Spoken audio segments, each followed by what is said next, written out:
Intercostal muscle strain.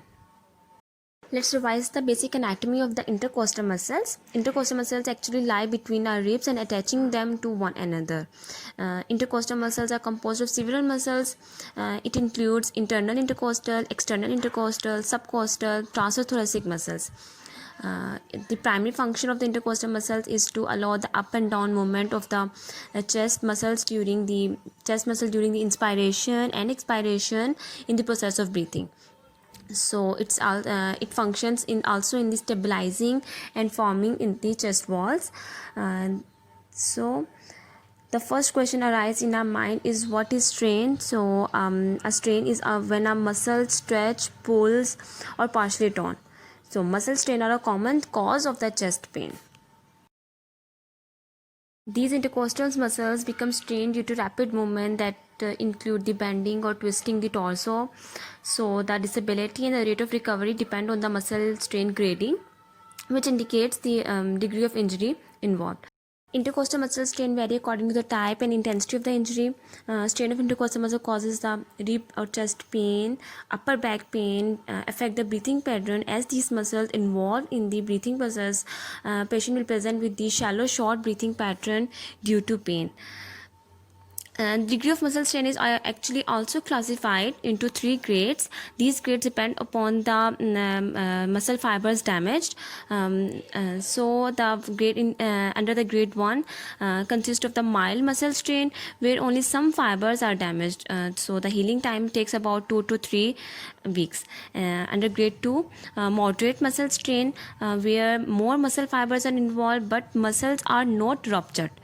Okay, healing time it takes 3 to 6 weeks. As the muscle fibers more involved, so the healing time is more than the grade 1. And then the grade 3 involves a severe injury and complete rupture of the muscles. So to treat the rupture of the muscle, surgical repair is required, and healing time may take up to 3 months. The mechanism of injury, intercostal muscle strain don't happen usually with the ATLs. It happens when the muscles are weakened, or overexertion of the muscles may occur. A direct blow to the rib cage, such as falling, car accident, or a trauma from the contact sports, twisting the torso, twisting while lifting, twisting from dancing position, etc., and reaching overhead activities, prolonged time of overhead activities, or lifting above the shoulder, place undue stress on the muscles, or repetitive forceful movements may also cause intercostal muscle strain. What are the risk factors of the intercostal muscle strain? It includes the physical labor, all the activities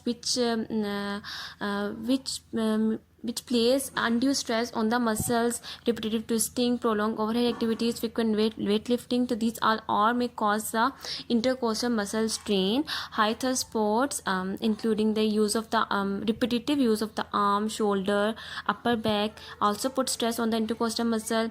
Then the third one is the contact forces, which may, when a direct sudden force hits the upper body, so it will also cause a rupture of the muscles, or torn the muscles, or stiff or spasm may occur.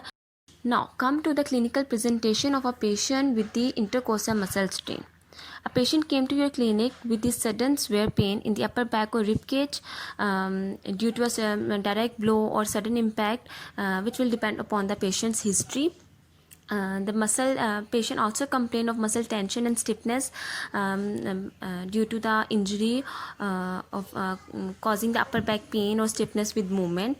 If you assess or examine the patient, patient will also tell you about the difficulty in breathing, as the intercostal muscles are involved in the breathing process. So patient will present with the short shallow breathing pattern to avoid the pain. So upon palpation, you will assess the tenderness of the affected muscles and adjacent ribs. Inflammation may also be present. And the discoloration or the warmness or redness on examination will show some inflammation present, with swelling and increased sensitivity in the affected area. Or the swelling of the intercostal muscles may also cause a blood clot around the muscle, causing a hematoma formation.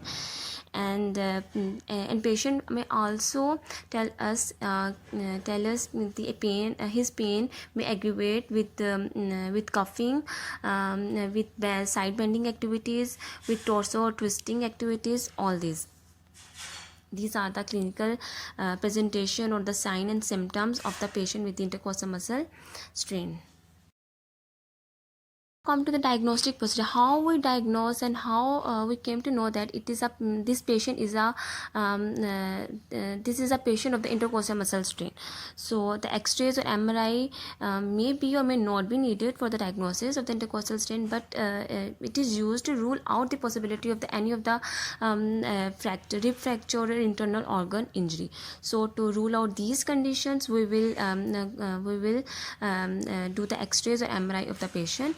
Diagnosis is actually based on the patient history and patient physical examination, which is done by the physiotherapist. So the patient history, under patient history, ask the patient about the current symptoms, pain, when and how it started, and if there is a history of the recent trauma, and patient physical activities. So these are the under the patient history, and upon physical examination, palpate to define the area of the tenderness, swelling, inflammation, or any discoloration of the skin, erythema, actually instruction to do active movements of the torso, trunk, to know to what to extent it affect the function and movement.